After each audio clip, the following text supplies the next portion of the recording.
So in today's video, I'm going to do a recap over Brett Eldredge's career from 2010 all the way through to today, and I'll do an album review of his current album, Songs About You. Let's get started. So Brett Eldredge, he was born in Paris, Illinois back in 1986. He's been in the music industry since about 2010 and he released his debut album Bring You Back in 2013. This was a solid debut album. My favourite track on there is Waited Too Long. I know in an album amongst a load of bangers, but I just think Waited Too Long had a wonderful narrative and showed a shadow of vulnerability amongst all the broness. But either way, he established himself as a country heartthrob. And this continued with the release of Illinois, which again had your mix of broness. I mean, the song's very catchy and Lose My Mind always does well at gigs. And it felt like it was replicating the same production as the former album. It worked. The previous album was successful, so why wouldn't you duplicate that in the second album? And so I feel they just duplicated what they had going for them, which worked well. Illinois was successful, but it didn't feel particularly original. It just felt like Brett was continuing on with what was working for him. Then out of left field came Glow. Now Christmas albums are popular with every artist in most genres, and usually they're pretty samey, but fans will buy them anyway. In the middle we can build a snowman. However, Brett, we're on first name terms, Brett just made Christmas his own. Michael Bublé suddenly had competition, and since then he's released another Christmas album, Mr. Christmas, and he's firmly established himself as Mr. Christmas.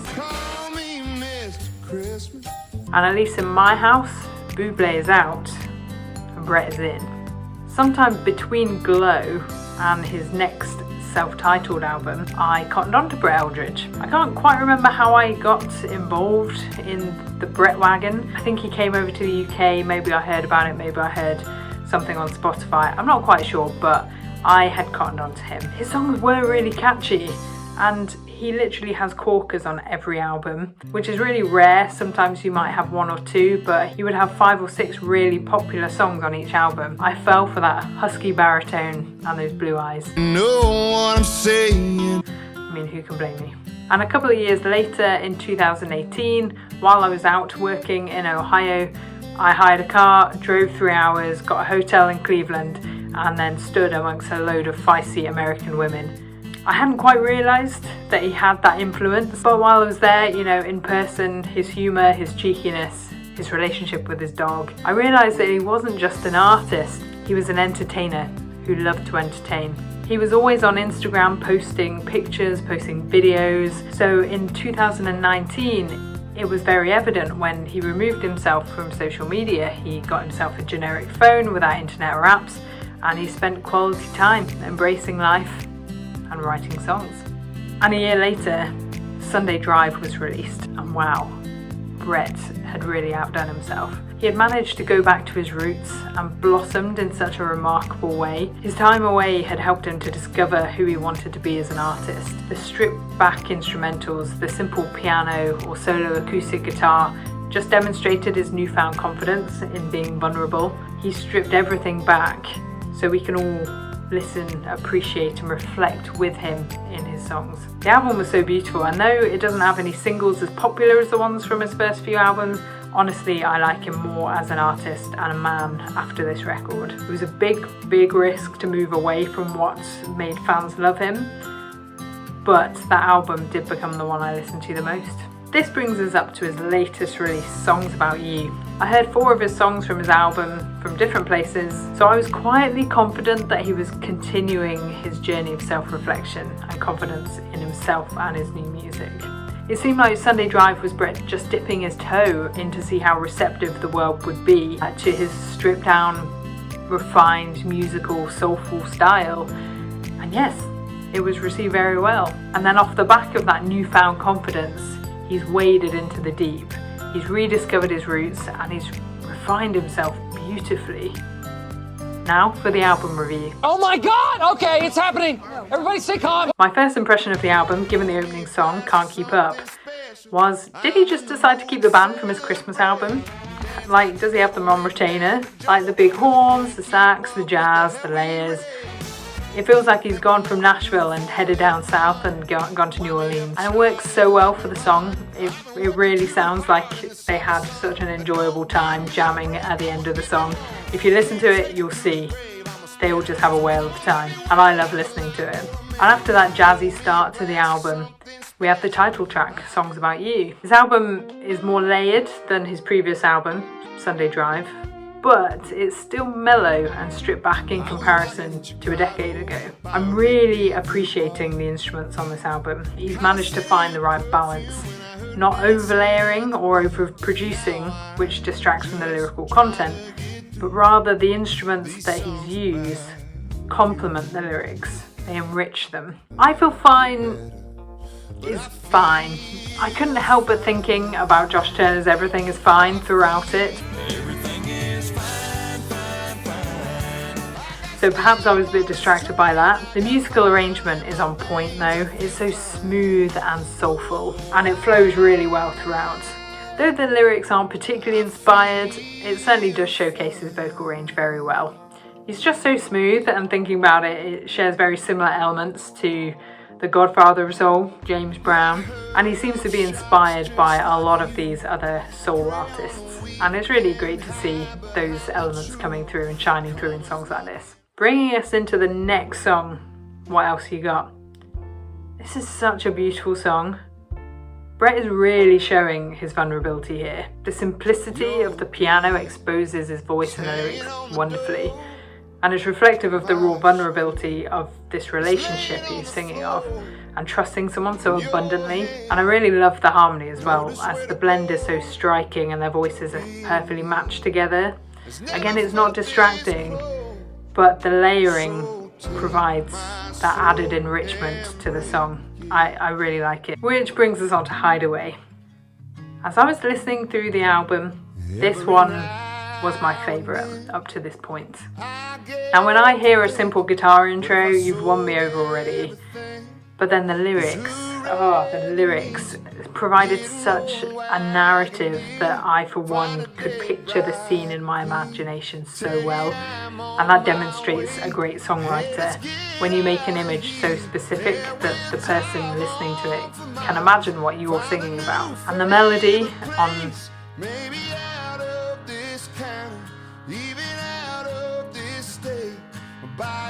and the building guitar before the bridge and onwards, whatever it was, Brett convinced me to buy a house on a hill with a dock on the lake with him.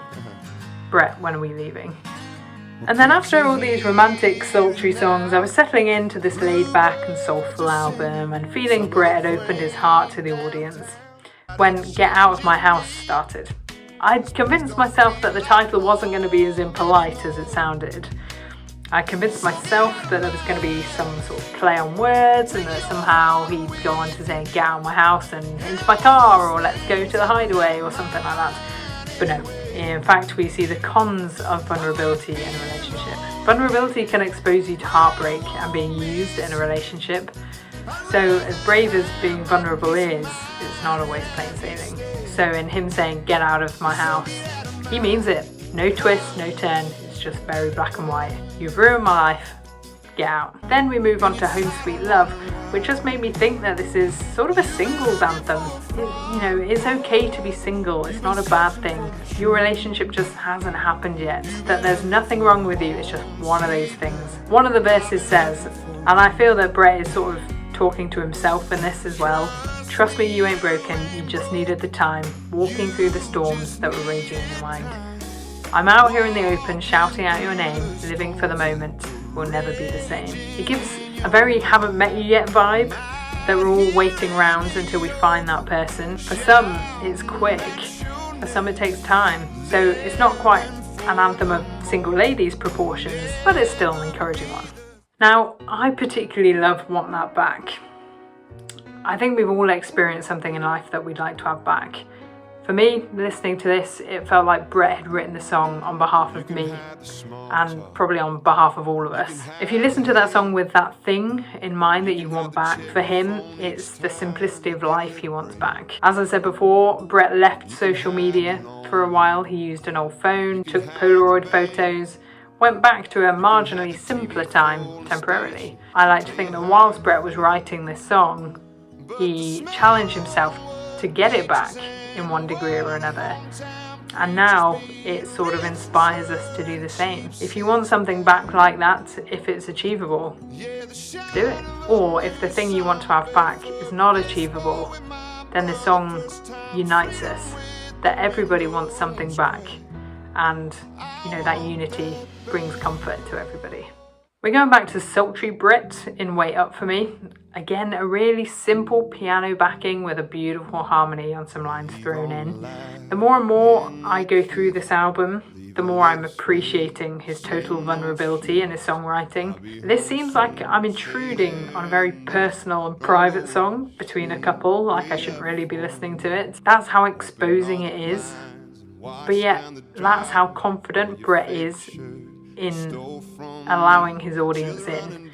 He's holding nothing back from us, and I'm so glad because we get a look in on beautiful songs like this, and we also wish that he was singing them to us.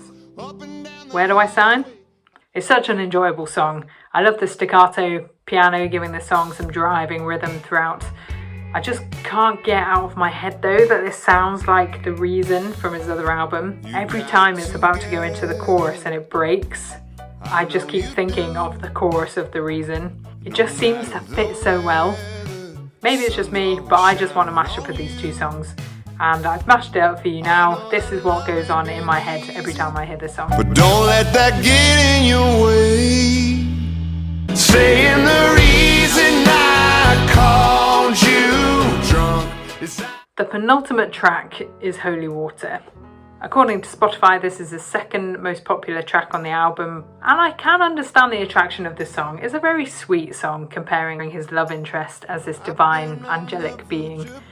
But it's been overdone, so though yes, it does have a lovely sentiment, and instrumentally it is brilliant.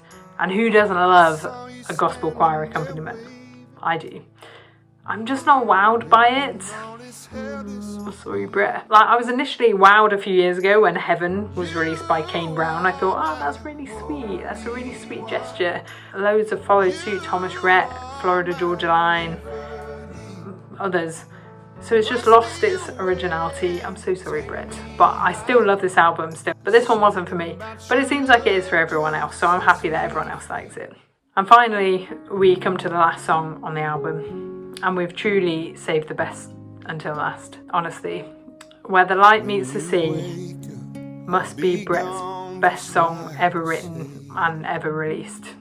And that's not even over-exaggerating. I genuinely believe it. It's haunting and heartbreaking, but yet comforting and peaceful at all the same time. It's a message from someone who has died to their loved ones left behind. And it's the gentle guiding of those left behind as they journey through grief. So as you can imagine, it's heavy and must be handled so delicately and tenderly. The simple piano and guitar, then gently backed up with a mandolin, gives it the tenderness it requires. I lost my mum last year to cancer, and listening to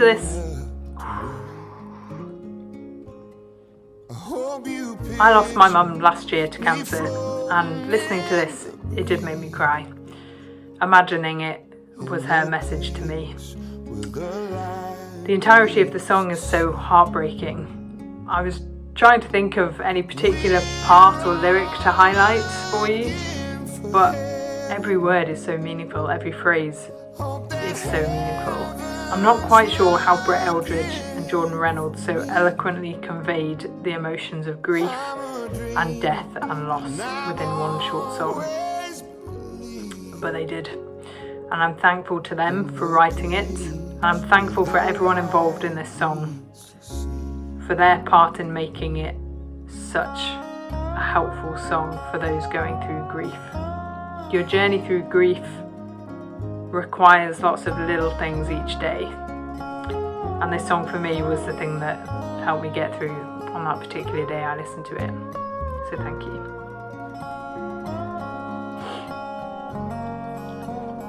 In summary, this is Brett's best album. He's found himself a wonderful balance between raw vulnerability and emotion, and showing his fun side. They don't have to be separate as they've been in the past. Songs by You demonstrates that one album can do both.